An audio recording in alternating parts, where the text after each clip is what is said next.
नमस्कार, आप देख रहे हैं अपना बिहार। मैं हूं आपके साथ विभा उपाध्याय। बुलेटिन की शुरुआत इस वक्त बड़ी खबर के साथ। खबर दरभंगा से, जहां मुकेश अंबानी को धमकी देने के मामले में धमकी देने वाला शख्स गिरफ्तार कर लिया गया है। धमकी देने वाले शख्स की गिरफ्तारी मनीगाछी के ब्रह्मपुरा गांव से की गई है। धमकी देने वाले के मोबाइल को भी बरामद कर लिया गया है। राकेश कुमार मिश्रा जिस शख्स की गिरफ्तारी हुई है, उस शख्स का नाम और तस्वीरें इस वक्त आपके टीवी स्क्रीन पर। और इसी शख्स की तरफ से मुकेश अंबानी को धमकी दी गई थी, जिसके बाद मुंबई पुलिस ने आरोपी राकेश कुमार मिश्रा को गिरफ्तार कर लिया है। मुंबई पुलिस की तरफ से यह गिरफ्तारी की गई है। राकेश को अपने साथ मुंबई पुलिस लेकर गई। एसएसपी अवकाश कुमार ने इसकी पुष्टि भी कर दी है। तो ये वो शख्स है जिसकी तस्वीर आप अपनी टीवी स्क्रीन पर इस वक्त देख रहे हैं। मुंबई पुलिस की तरफ से इस शख्स को दरभंगा से गिरफ्तार किया गया है। हालांकि घर वालों का यह कहना है कि यह शख्स मानसिक तौर पर कमजोर है। हालांकि इस वक्त मुंबई पुलिस की तरफ से इसकी गिरफ्तारी की जा चुकी है। उस मोबाइल को भी मुंबई पुलिस ने अपनी कस्टडी में ले लिया है, जिस मोबाइल का इस्तेमाल कर मुकेश अंबानी को धमकी दी गई थी। और अब इस शख्स से पूछताछ की जा रही है मुंबई पुलिस की तरफ से। तो ये बड़ी खबर इस वक्त पुलिस से फोन आया था हम लोगों को कि वहाँ एक हॉस्पिटल है जो अंबानी समूह के द्वारा संचालित किया जाता है। उसमें सुबह और शाम 2 बार धमकी भरी कॉल आई है हॉस्पिटल को उड़ा देने के संबंध में। और उस नंबर को जब ट्रेस किया गया तो दरभंगा में उसका लोकेशन पाया गया। उसके लिए वहाँ की पुलिस ने संपर्क किया था। तत्काल इसकी सूचना वहाँ के थाना प्रभारी को और अपनी टेक्निकल टीम को दी गई उस व्यक्ति को अरेस्ट करने के लिए। और 1-2 घंटे के अंदर ही वो व्यक्ति पकड़ा गया, जिसका नाम राकेश कुमार मिश्रा है। पिता सुनील मिश्रा, ब्रह्मपुरा का रहने वाला, मनीगाछी थाना का। रात में देर रात्रि में मुंबई पुलिस यहाँ पर आई है, उसको अरेस्ट कर और अपने साथ लेकर मुंबई में वहाँ पर न्यायालय में उपस्थापित करने के लिए ले गई है। इस संबंध में विशेष जानकारी जो भी है केस के डिटेल में वो वहाँ पे मुंबई पुलिस ही दे सकती है। हम लोग को सहयोग करना था, वो हमारी पुलिस ने यहाँ पर किया। क्या है सर, बैकग्राउंड क्या है सुनील कुमार इसके, राकेश कुमार मिश्रा माने पुलिस रिकॉर्ड क्या है? पुलिस रिकॉर्ड ऐसा कुछ अभी नहीं मिला है हम लोगों को। हमारे जो लोकल थाना वहाँ पर तो कुछ नहीं है और हम लोग देख रहे हैं कहीं और पे कुछ हो तो बाकी डिटेल वहाँ से मुंबई पुलिस अपना खंगाल रही है। बताया जा रहा है कि वो थोड़ा मानसिक स्थिति भी उसकी ठीक नहीं। देखिए, इस संबंध में तो हम एक्सपर्ट नहीं हैं कि मानसिक स्थिति का किसी का आकलन कर सके। जो भी होगा वो तो वहाँ टेस्ट वेस्ट कराया ही जाएगा। अभी उसका टेस्ट होता ही है, मेडिकल टेस्ट, तो कुछ होगा तो ऐसा। बट हम उसको डिनाई भी नहीं कर सकते, अप्रूव भी नहीं कर सकते, क्योंकि हम एक्सपर्ट नहीं है उस चीज़ के। तो क्या राकेश कुमार की मोबाइल से सिर्फ धमकी दी गई थी, ये कंफर्म है? जी हाँ, मोबाइल जो यूज़ किया गया था उन्हीं। तो दरभंगा एसएसपी को आप सुन रहे थे, जिनका सीधे तौर पर कहना था कि हालांकि मुंबई पुलिस इस पूरे इन्वेस्टिगेशन को कर रही है, हमसे सपोर्ट मांगा गया था, वो सपोर्ट किया गया है हमारी तरफ से। हालांकि डिटेल जानकारी उनके पास भी इस बाबत नहीं है। आज मुंबई पुलिस इस शख्स को कोर्ट में पेश करेगी। पकड़े गए आरोपी जिले के मनीगाछी थाना क्षेत्र के ब्रह्मपुरा निवासी सुनील कुमार मिश्रा का पुत्र राकेश कुमार मिश्रा बताया जा रहा है। मुंबई स्थित अंबानी ग्रुप के एक अस्पताल में फ़ोन कर धमकी देने वाला शख्स दरभंगा का निकला। जी हां, दरभंगा के मनीगाछी थाना क्षेत्र के ब्रह्मपुर गांव से राकेश कुमार मिश्र को दरभंगा पुलिस के सहयोग से मुंबई पुलिस ने गिरफ्तार करके यहां से ले गई है। एसएसपी ने पुष्टि करते हुए ये कहा कि उसकी जो मानसिक स्थिति बताई जा रही है कि कमज़ोर था या ख़राब था, उसकी भी जाँच की जाएगी। उसका बैकग्राउंड क्या था उसे भी जाँचा जाएगा। फिलहाल खबर यह है कि मुंबई पुलिस ने यहाँ से राकेश कुमार मिश्रा को गिरफ्तार कर अपने साथ ले गई है। विपिन कुमार, न्यूज़ 18 दरभंगा। वहीं बड़ी खबर छपरा से आ रही है, जहां अपराधियों ने अमेजन कंपनी के दफ्तर से 12 लाख रुपए की लूट की घटना को अंजाम दिया है। लूटपाट के दौरान अपराधियों ने कंपनी के मैनेजर रुपेश कुमार को गोली मारी है, जिन्हें गंभीर हालत में पटना रेफर किया गया है। अपराधियों की संख्या 3 बताई जा रही है और करीब 9 बजे कंपनी के दफ्तर पर इन अपराधियों ने धावा बोला और फायरिंग कर 12 लाख रुपए लूट कर यहां से फरार हो गए। ये वो कंपनी की तस्वीर, अमेजन का स्टोर इसे बताया जा रहा है, जहां पर गोडाउन में अमेजन की तमाम चीजें रखी जाती हैं। यहां पर ही 3 की संख्या में अपराधियों ने धावा बोला और लूट की घटना को अंजाम देने के बाद यहां मैनेजर को गोली मारी जाती है। उसके बाद ये अपराधी यहां से फरार हो गए।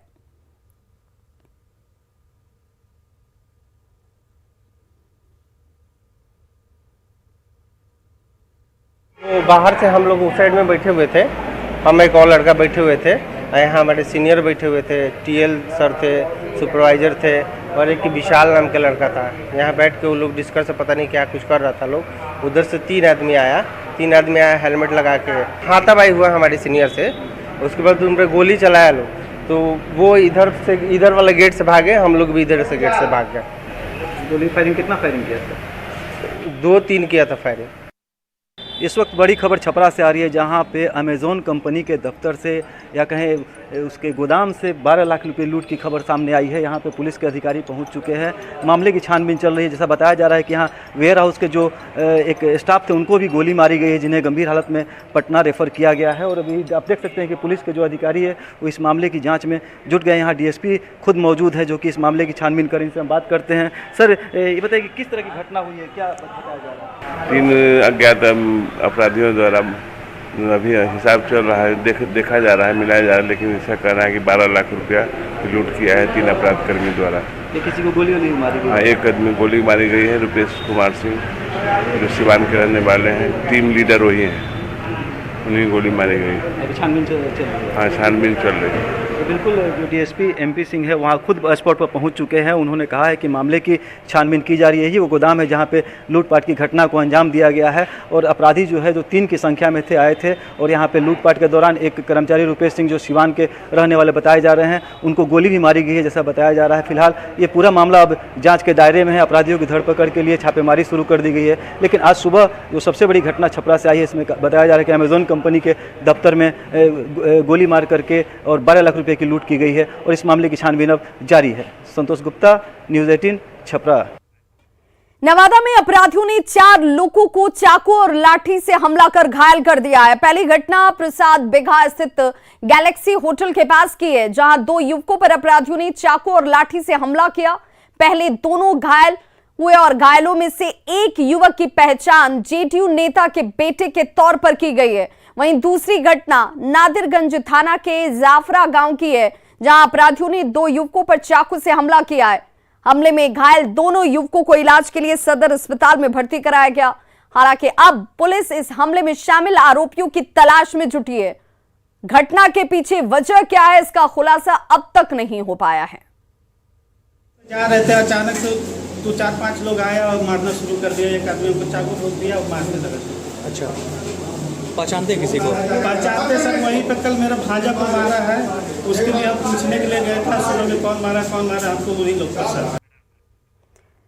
बांका में पिता ने अपने मासूम बेटे की गला दबाकर हत्या कर दी है। घटना अमरपुर थाना के महोता गांव की है। 7 वर्षीय मासूम की हत्या के बाद उसकी मां का रो रो कर बुरा हाल है। मृतक की मां ने पति पर तंत्र साधना के लिए बच्चे की हत्या करने का आरोप लगाया है। घटना की सूचना मिलने के बाद मौके पर पुलिस पहुंची और मृतक के शव को कब्जे में लेकर पोस्टमार्टम के लिए सदर अस्पताल भेजा गया है और आरोपी पिता को गिरफ्तार भी पुलिस ने कर लिया है। घटना के बाद से मृतक के घर में कोहराम मचा है। पुलिस आरोपी के खिलाफ कार्रवाई की तैयारी में जुटी है।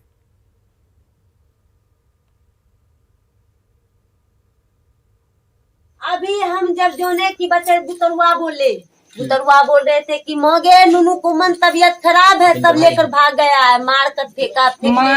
माँ के भाई के बापा के नहीं जा मारी देना है, गरिया पर ले जा केकरे ने कल से मारी फेंकल जाए, मारी दे फेंकल जाए। छुछा दाब दिया उड़ाते ने।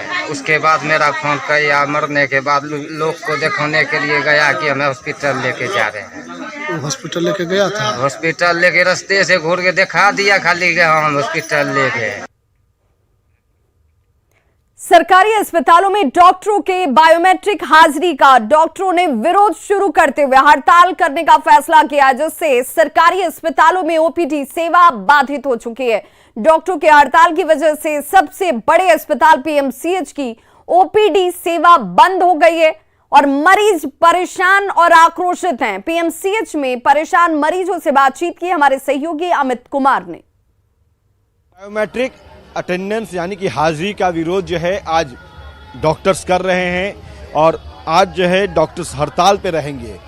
इस बात की जानकारी स्वास्थ्य विभाग को और अपर मुख्य सचिव को डॉक्टरों के द्वारा दे दिया गया है। बिहार राज्य चिकित्सा संघ के जो लोग हैं उन्होंने ये फैसला लिया है कि जो राज्य सरकार ने बायोमेट्रिक हाजिरी का जो प्रचलन लाया है, जो व्यवस्था नई व्यवस्था की है, उसका विरोध आज ये करेंगे। और इस वजह से जो ओपीडी है पीएमसीएच सहित तमाम जो राज्य के अस्पताल हैं जहां पे ओपीडी व्यवस्था चलती है वहां आज कामकाज ठप रहेगा। डॉक्टर जो है स्ट्राइक पे रहेंगे।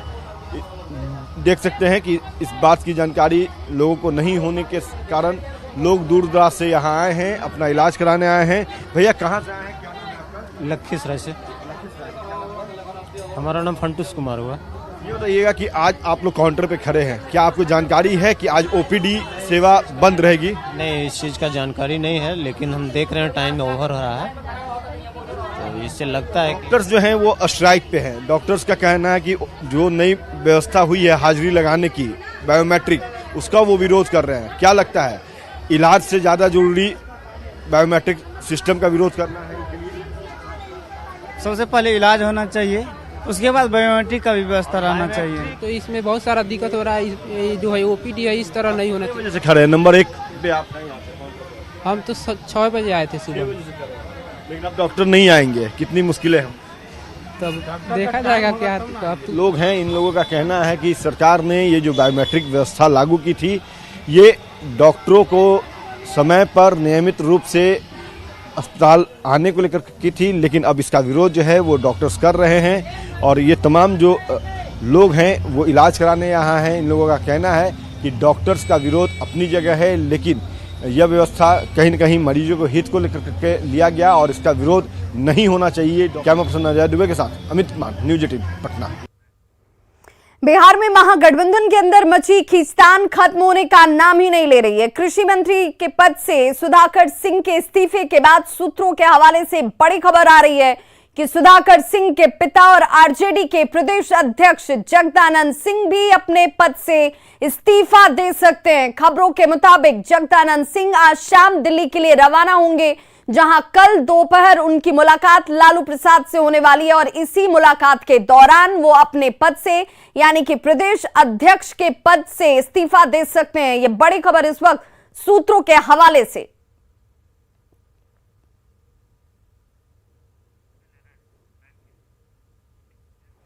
तो सुधाकर सिंह के इस्तीफे पर जगदानंद सिंह ने सीधे तौर पर यह कहा कि प्रश्न उठाने से नहीं होता है, सिर्फ त्याग भी करना पड़ता है। ये जगदानंद सिंह का वो बयान है जिन्होंने अपने इस बयान से ये जाहिर कर दिया कि त्याग करना पड़ता है, यानी बेटे की तरफ से अगर इस्तीफा दिया गया तो वो त्याग का हिस्सा था। सरकार अच्छी तरह से चली इसीलिए इस्तीफा दिया गया है। प्रश्न उठाने से नहीं, त्याग करने से चीजें सुधरती हैं, बेहतर होती हैं। लेकिन अब जो सूत्र जानकारी दे रहे हैं कि जगदानंद सिंह खुद प्रदेश अध्यक्ष पद से इस्तीफा दे सकते हैं। आज उनकी रवानगी जो है वो दिल्ली होने वाली है और कल वो लालू प्रसाद से मुलाकात कर इस मुलाकात के दौरान ही इस्तीफा दे सकते हैं। इस्तीफे पर सुधाकर सिंह ने क्या कहा था यह भी बहुत महत्वपूर्ण है। सुधाकर सिंह ने कहा कि मैं खुद इस्तीफा नहीं दिया, मुझे इस्तीफा दिलवाया गया। लालू प्रसाद ने इस्तीफा देने के लिए कहा और मैंने दे दिया। जिन्हें कुर्सी प्यारी है वो लोग मुझे चुनौती दे रहे हैं। स्थिति को बरकरार रखने के लिए सत्ता में मैं नहीं आया था। मैं कुछ लोगों के लिए फिट नहीं था, उनके अनुकूल नहीं था और इसीलिए अलविदा कह दिया। सरकार और अधिकारी असंवेदनशील हो गए हैं। यह बड़ा और गंभीर आरोप सुधाकर सिंह की तरफ से लगाया गया।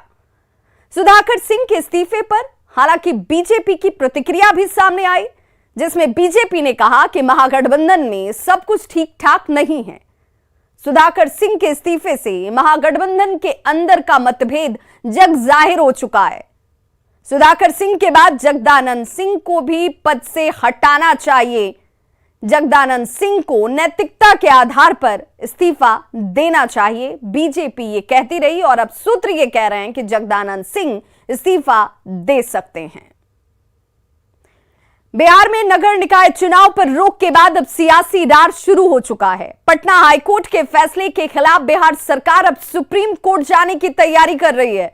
निकाय चुनाव को स्थगित करने की नौबत क्यों आई, इसे लेकर बीजेपी सरकार पर हमलावर है, जबकि सत्ता पक्ष बीजेपी को निशाने पर ले रहा है।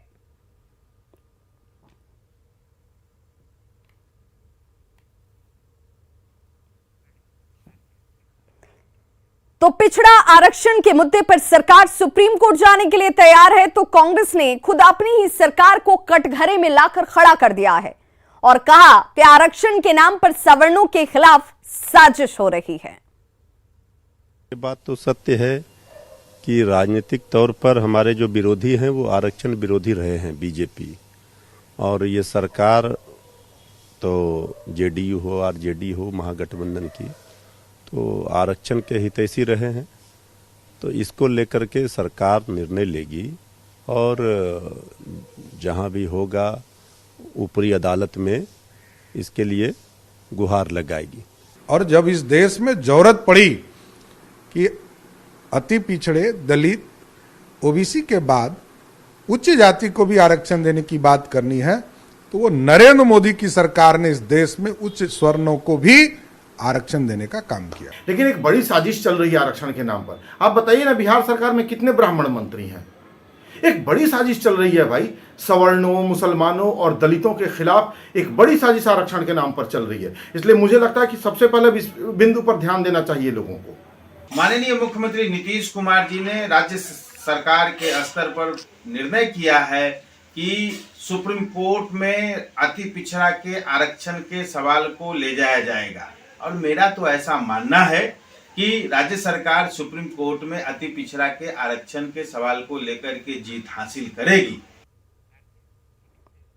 और अब जरा समझिए कि आखिर ये पूरा मामला क्या है जिस पर इतनी रार छिड़ी हुई है। बिहार में बिना ट्रिपल टेस्ट के पिछड़ा वर्ग को आरक्षण दिया गया था, जिसके बाद पटना हाईकोर्ट ने नगर निकाय चुनाव पर रोक लगा दी। पटना हाईकोर्ट के फैसले के बाद राज्य निर्वाचन आयोग ने भी 10 और 20 अक्टूबर को होने वाले नगर निकाय चुनाव को स्थगित कर दिया। हाईकोर्ट ने अपने आदेश में कहा है कि अति पिछड़ा वर्ग के लिए 20% आरक्षित सीटों को जनरल कर नए सिरे से नोटिफिकेशंस जारी किया जाए। सुप्रीम कोर्ट के आदेश पर पटना हाईकोर्ट में इस मामले की सुनवाई चल रही थी। पटना हाईकोर्ट ने माना कि बिहार सरकार ने सुप्रीम कोर्ट के फैसले के तहत बिना ट्रिपल टेस्ट के अति पिछड़ा वर्ग को आरक्षण दिया। कोर्ट ने निकाय चुनाव में आरक्षण देने से पहले ट्रिपल टेस्ट से होकर गुजरने की बात कही। और आइए अब ये जानते हैं कि आखिर ये कोर्ट का ट्रिपल टेस्ट है क्या, जो आम लोगों को जानना और समझना चाहिए। अलग अलग मामलों में कोर्ट ने जो फैसले दिए हैं उसके मुताबिक चुनावी आरक्षण शैक्षणिक और सामाजिक आरक्षण से अलग होता है, भिन्न होता है। निकाय चुनाव में आरक्षण लागू करने से पहले सरकार को 3 टेस्ट से गुजरना होगा। किसी राज्य के भीतर स्थानीय निकायों के रूप में पिछड़ेपन की प्रकृति और निहितार्थ की कठोर जांच करने के लिए एक आयोग की स्थापना करनी होगी। आयोग राजनीतिक रूप से पिछड़ों की पहचान कर राज्य सरकार को इसे लेकर रिपोर्ट सौंपेगा। उसकी सिफारिशों के मुताबिक ही स्थानीय निकाय में आवश्यक आरक्षण के अनुपात को राज्य सरकार अधिसूचित कर सकती है, ताकि किसी तरह का भ्रम न फैले। किसी भी राज्य में अनुसूचित जाति, अनुसूचित जनजाति और अन्य पिछड़ा वर्ग के लिए आरक्षित कुल सीटों में 50% से अधिक आरक्षण नहीं होना चाहिए, जिसकी अवहेलना यहां पर की गई। और इसी को लेकर इस वक्त चुनाव आयोग की तरफ से जहां पर ये तमाम निर्देश दिए गए हैं, इसके बावजूद उसका अनुपालन नहीं हो रहा और अब कोर्ट का रुख किया जा रहा है। कोर्ट के आदेश पर नगर निगम चुनाव में ब्रेक लगते ही, नगर निकाय के इन चुनावों पर जैसे ही ब्रेक लगा, उम्मीदवारों के साथ साथ चुनाव से जुड़े कई लोगों के रोजगार पर भी इसका असर हुआ है। कटिहार में खासकर प्रिंटिंग प्रेस चलाने वाले लोग कोर्ट के इस फैसले से, चुनाव पर ब्रेक लगने से काफी परेशान हैं। इन लोगों की माने तो उम्मीदवार अपने अपने पोस्टर, बैनर, हैंडबिल और कई तरह के प्रचार सामग्री बनाने के लिए 25 से 40% तक एडवांस देकर काम बुक करवा चुके थे।